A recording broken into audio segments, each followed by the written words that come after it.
And now, it's time for another Dice Tower review with Tom Vasel. Existence is a collectible card game. Actually, see, the reason I was interested in it is because not technically a collectible card game, it's technically a collectible board game. Well, it's a collectible card game, but you play on a board when you're playing. So you need the board to play, and then you have cards in your deck, and you play someone else's deck. Make sense? Yeah, I mean, it's not really that different than a collectible card game, just that there's a board. Of course, then there's the whole play on the theme, x610z, existence. What it is basically you're flying your life base, your spaceship, and you're trying to get to a certain spot before someone else does, shooting each other on the way down. Sounds interesting? Sounds exciting? Let's look at it.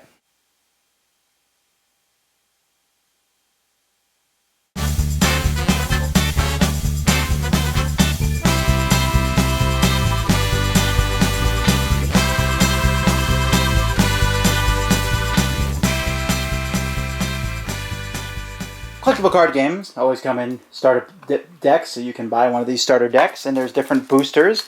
Now, when the game released, they actually came out with the Act 2 and Act 1. Act 2 was basically the first expansion. Act 1 was, basically the initial game. Act 1, the new era. But you can also buy this big giant battle box, which has starter decks in it, enough for 2 players, and some booster packs, and also comes with the pieces that are used in this game. Now, I said that this was a collectible card game with pieces. So let's take a look at these pieces. Each side has 6 pieces. Now, only 4 of those are used in the basic game. The two of them here are used as with the expansion. So if you buy the expansion, you could possibly use all 6 of those pieces. This one's the most important. It's your life base. This is going to start on the board. Now, this is a big rolled up board, and you can tell mine doesn't looking too good. And that's because I keep rolling it and unrolling it. And it actually has 2 sides, and that part I like about the board because there's 2 different things. And in each board, you're going to be starting in one of these red dots, and then you're going to be moving to one of the white dots with a red circle in the middle. Now, you're starting at a red dot with a white circle. The other red dots are spaces where you are free from getting hit. They're like, you can't be hit in those spaces. But you're going to be moving from dot to dot. Hopefully, you're not blocked by other things to get to the middle. Or on the other board, you start in the middle, and you'll be working your way out. So you have your life base. So what you're doing in this game is you have a handful of cards, and you're going to be playing these crystal cards in front of you that you will be, and I'm just going to say the word tapping, I forget what the word is for this game, but turning them sideways to get their energy. There's 3 kinds of crystals in this game. There's Boost Crystal and Mystic Crystal. Those are the 2 that come in a regular game, and then Robium Crystals come in the expansion. All 3 of them can be tapped, though, for colorless mana. Each player is going to start with a life base. And before we go any farther, you see how the board is and everything. Let's take a closer look now at the cards. Here's the life base. Each player will start with one of these. And this is what you're trying to get to the other side. Now, the way you win this game is threefold. Getting it to the end dot is one way. Destroying your opponent's life base is another way. Making them run out of cards in their deck. And there's alternative ways from different cards. But the basic way is going to be winning the race or getting your base destroyed. So you're going to be tapping these crystals. But let's take a closer look at one card here. Now, you'll see they put the logo up here on the top with the name, and that's just a lot of wasted black space, really. And so it smushes everything down into small numbers down here, but this is the numbers that are important. There's flavor text at the bottom. But right here, you see what class it is. This is a summon card, which means it's a permanent card. When I play it, it stays in front of me and becomes one of my tokens. Okay? And it tells me which token I'm going to put out. And then over there, it will tell me how much damage it does. It's a pretty low attack power of 1, defense of 25, speed of 1, range of 1. I will be using those crystals to move it across the board. Well, as the game progresses, I'm going to be adding other cards. So look at this one here. This is a Hunter Dragon. Now notice this is a class Dragon. So for example, that means I have to use this piece to put it out. The pyramidal piece. That's a dragon piece. So I'm only allowed to ever have 1 dragon in play at a time.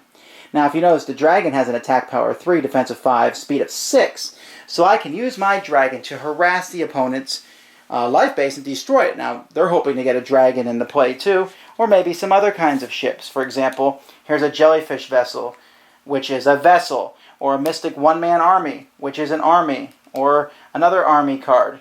Or here's a beast card. And there's different cards that you can get into play, but you're only allowed to have one of each of these types on the board, and they're going to be moving around, attacking each other, or blocking each other's way. But these are not the majority of the cards that are in the deck. The majority of the cards that are in the deck are effect cards. These are cards that are played to, do damage to your opponent. Now, if you notice here, if right there's a deck restriction there that says deck restriction of 4. That means only 4 of that card can be in your deck. And at the top of the card, it will show you what the cost is. This one takes 2 colorless crystals, so any crystals will work for this one, while this one needs 1 mystic crystal, and this one needs 2 colorless and 2 mystic to get into play. Also note that the artwork is very well done, although you can see from this hat and onward, this is not a game for children. The artwork is certainly dark, has overtones of fantasy, maybe a bit of steampunk, definitely a lot of space, all mixed together. And so there's just piles and piles of different cards that are in the game. You saw how many I dumped out there. And most of these cards will be upgrading your summons that are in play or hurting your enemy. And again, on your turn, you are going to be drawing a card. You'll start with 7, then you'll draw a card each turn. You can play 1 crystal in front of you and then use your crystals to get other things into play. Move your stuff on the board to attack and defend against one another. Attacking is just showing the attack against someone else's defense and maybe destroying them. Of course, they could summon again. There's very few summons in the decks, though. There's maybe, like in a starter deck, there might be like 6 summons out of all the cards. The rest are effects and crystals. So you have to be very cautious on how you maneuver on the board. The card play is, I would say, maybe 60% of the game, and moving on the board is the other 40%.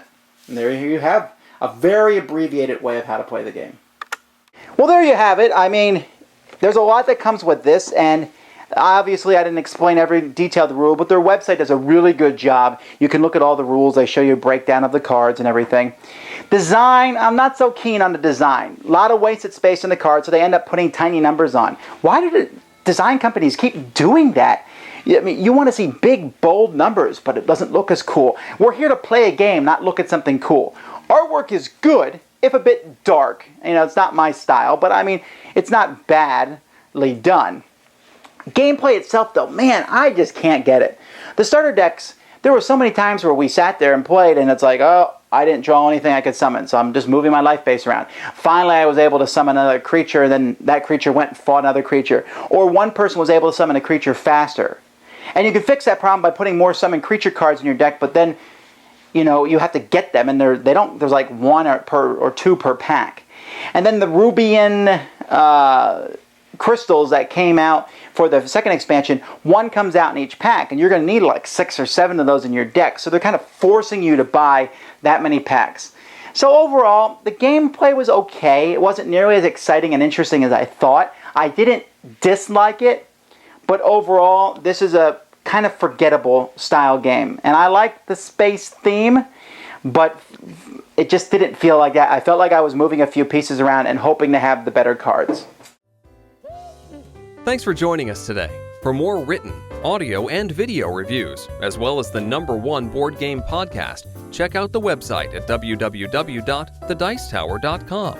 Until then, this is Eric Summerer, and you've been watching The Dice Tower.